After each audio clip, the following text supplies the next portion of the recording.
So I'm going to have another coaching demo with someone. Is that okay with you? All right, so this time we're going to change it up a little bit. I'm going to actually have an A.C.T. graduate come up here, Mr. Jeremy Carr.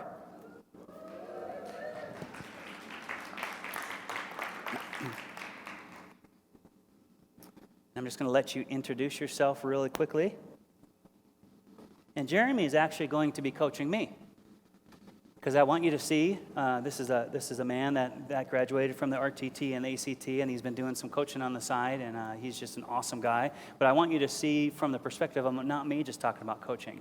I want you to see someone walk me through a story just for about 5 minutes about something that we're going to share, and he's going to actually use intuition indicators when I'm talking. Part of the story is I'm going to inflate it a little bit just so you can hear the intuition indicators. But what I'm hoping that'll reinforce what we just talked about. I'm hoping that when you hear me sharing, you'll start saying, okay, when I hear conversations, I really do hear intuition indicators. People really do share these things with me, even if they don't know it, they're saying it. So when Jeremy walks me through, he's going to drill me down for about 3-5 minutes, and then we're going to talk afterwards about what you see. Is that fair?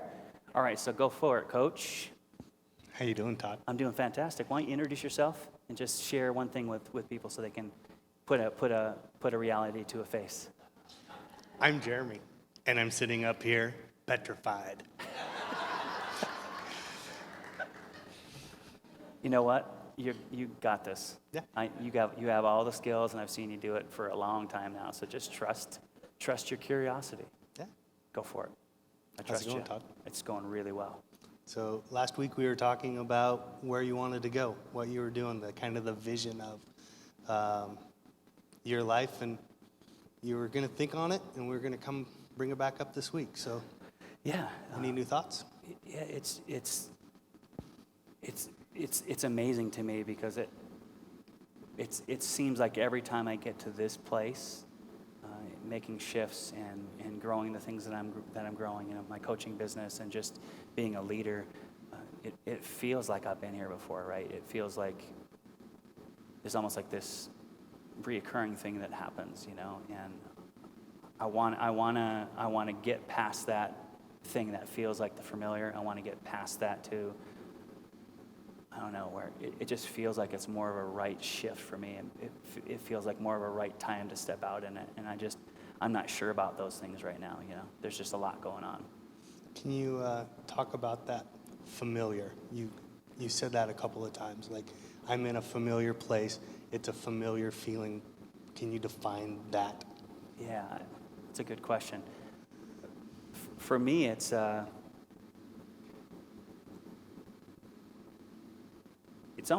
almost like it's a really small world, right?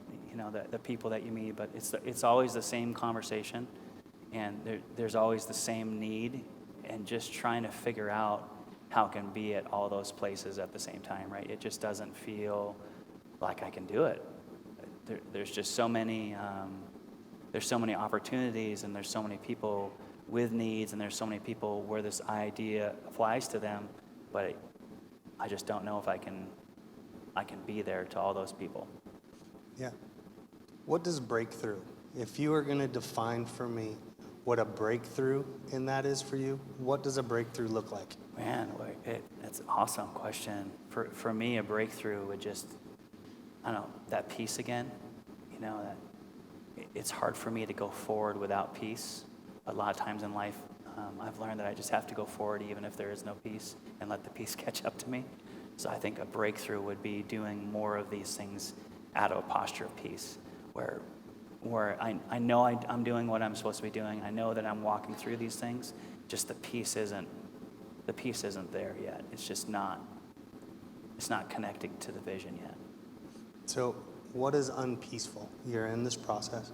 You're walking through it. Are you unpeaceful, or are you in a growing phase that makes it uncomfortable? Is there a difference? Can you ask that question again for me? So I heard where you're going, but I want to hear it. The definition, I'm looking to see how to define the definition of your peace. Yeah, because sometimes when you're growing, you feel unpeaceful, but it's just that you're being stretched. Gotcha. And then there's I'm unpeaceful because I'm restless. I'm unpeaceful because Gotcha. I'm not making it. I love that, man. That's awesome, because I agree with you. I think that's what I'm seeing, is it's cool that you picked up on that, is that I see the growing and I see the stretching, but the peace to me is that even in that growing and stretching, that I'll still feel at peace. Like I don't feel the peace with the growing and stretching. It's not connected yet. So the breakthrough for me would be that I'm growing and stretching, but still at peace. The busyness and the expansion of it right now, because it's expanding really rapidly, is how to have peace in that. Going a million miles an hour, but still how to have that peace in that. That's awesome. Are you happy at 1,000,000 miles an hour? I guess I would have to say that I know that this is a necessary season to go 1,000,000 miles an hour. And when I break the light barrier, then it'll be a different season for sure. Yeah. So Are you finding rest in this season? I am finding rest. You know that's a huge value for me, and it's protected in my life. And so I do find charging and peace and rest. It's just I'm wanting that peace when I'm back at it. I have to rest. It's me well enough to know that if I don't schedule rest, I'll be forced to rest. I'll be in the hospital. So that rest is very important, and it's a value of mine. So I'm going to pause you right there. Give him a hand. Hold on to that. So I want you to see that part of that started off as a demonstration, but did you see how a good coach can take me out of the room that I was just sitting in, and him and I just went there together?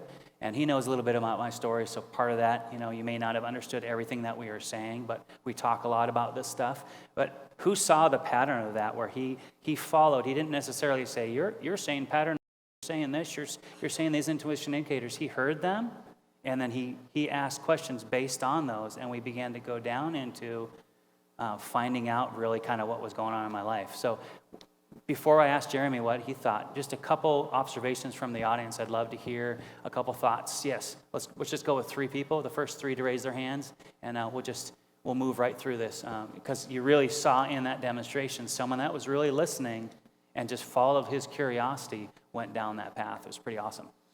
You could see an actual shift in yourself, and I don't know if it was just a demonstration or if you really got drawn in. When he redefined that question and made it about real, you leaned in and you really became part of that conversation. That was really when we saw that you kind of left this and became part of that conversation. Yeah, I felt that too. That was all real for sure. So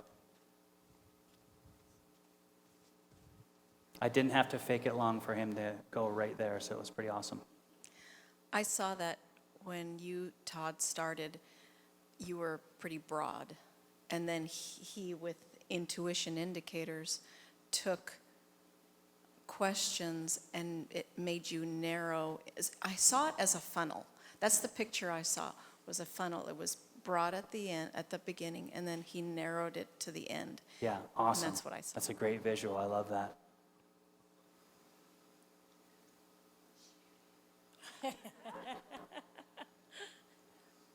I noticed at the beginning with the intuition, I was trying to really listen to what you were saying, and the words that you kept saying, I thought, oh, he's talking about being too busy or having too many people or having too many coaches.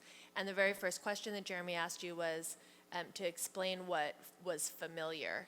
And I thought, oh my gosh, I didn't even pick up on familiar as something important that he was talking about. So intuitive. I love Jeremy's style. I always have from the first time he's really gotten this ability to really listen. And it was like that slide I shared at the beginning.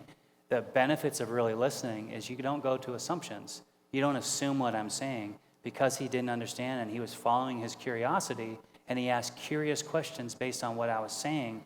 I was able to define what I was saying, and then he got it. So instead of him saying, okay, this is what busyness means to me, or this is what peace means to me, or this is what rest means to me, he made sure that he understood what I was saying. That validated me. It made me want to go deeper with him. It made me want to trust him more, but it also got to almost the point, we probably would have went 4 or 5 more questions, we would have started looking at an action step that I needed to take in my life. So that's what's great about coaching. You can have amazing conversations all the time, and we're going to cover this a little bit in sections 4 and 5, but that great conversation when you're coaching someone has to bring resolution. And you bring resolution by people taking responsibility and them stepping forward and doing an action thing. So just debriefing from you, I'd love to hear what you thought about that question, because we didn't practice this beforehand. I told you I was going to do it, but that's all that I said.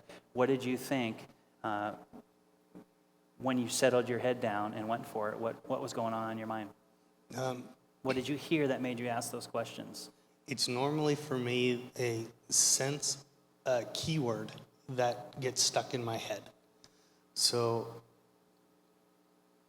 my eyes are always focused on you as you're talking, and I'm reading your body language and really reading your facial expressions. And just my natural curiosity in a conversation will always give me a word, and that word will always trigger the next question. And it is just how I've adapted what I've learned and Love it. and practiced. But just that one word, always, and I've done it enough to know that that one word will lead to two words. Now, what is it that you are saying? What is your body saying to me? What is your face saying? And then I get to pick one of those two words. And by that choice, then it kind of goes down the rabbit hole and begins to funnel.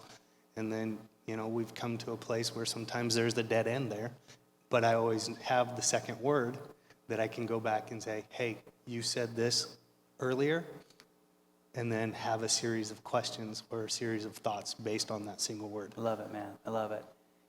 Before you give Jeremy a round of applause, who in here thinks like him, the way he was breaking that down? Because remember, there's different listeners in the room, so I'm bringing up different experiences for you because you might hear different than me, you might communicate different than me. So Jeremy has a very unique way of listening, and it's very circular, right? And he thinks, but he can go around and grab things, but always come back to that main thing as he gathers information and comes back. It's a really unique way to listen. He goes one way or the other. Sometimes it's linear, but from what I know about him, it's more this, because he's not jumping back. He uses all of it as a circle. It's a really unique way to talk, to coach, and to listen, and it's a unique thing about him that I really love. So appreciate you, man. Thanks for coming up. You guys give him a hand.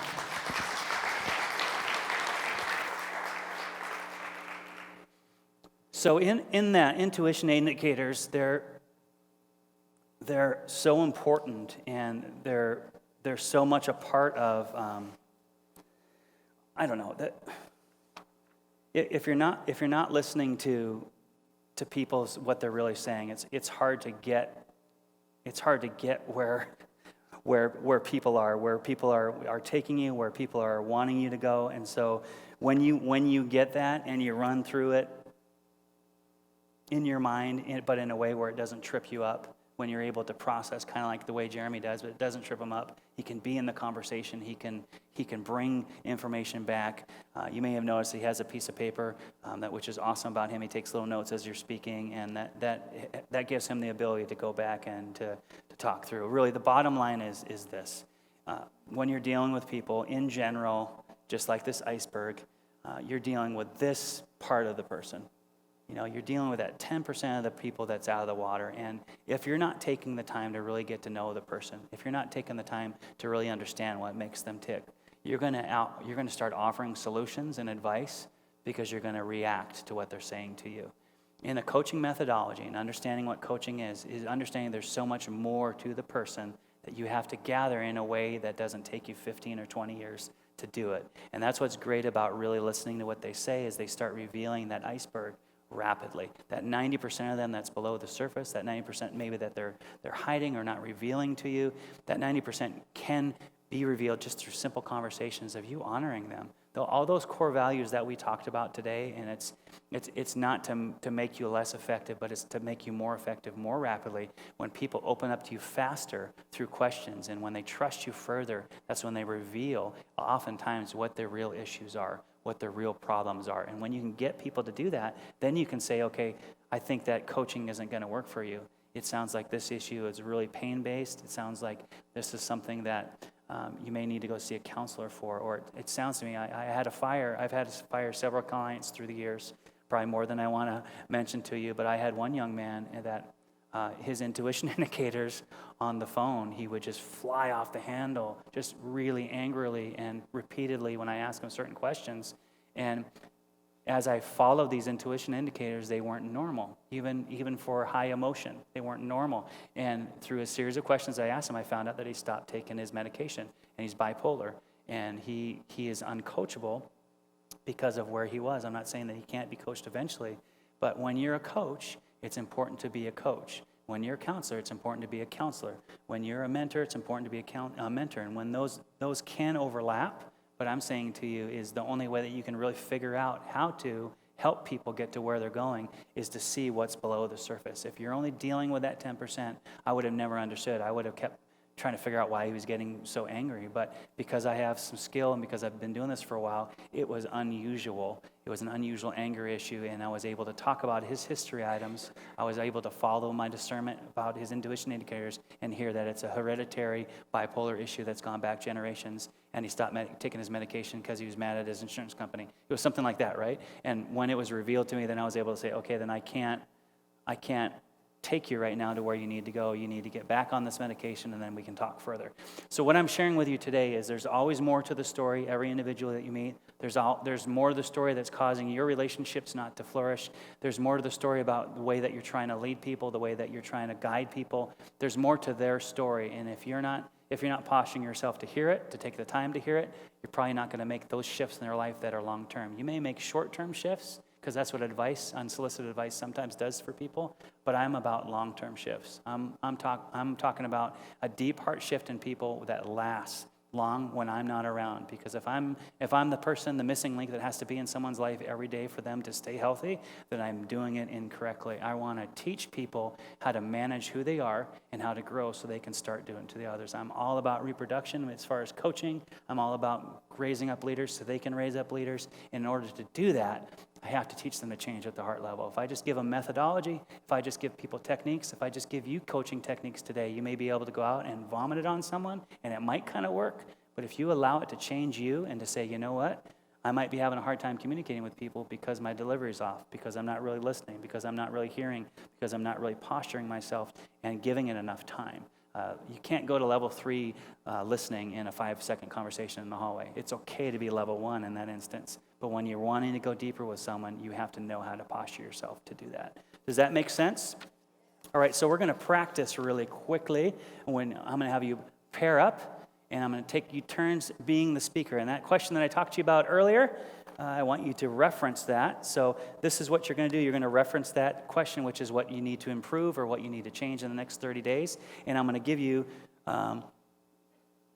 about 2 or 3 minutes each just to lay out what that goal is and then ask a question or two. And we're going to go a little bit past lunch, and I apologize now I've made myself a liar, but I don't want to go past this demonstration because it's really important that you practice this right now. Unless you guys want to pair up with someone at lunch and that's your assignment during lunch. Which one would be more appropriate for you today? Majority rules. Practice at lunch. Let's got one for lunch. 2, 3. Everyone says over lunch? All right.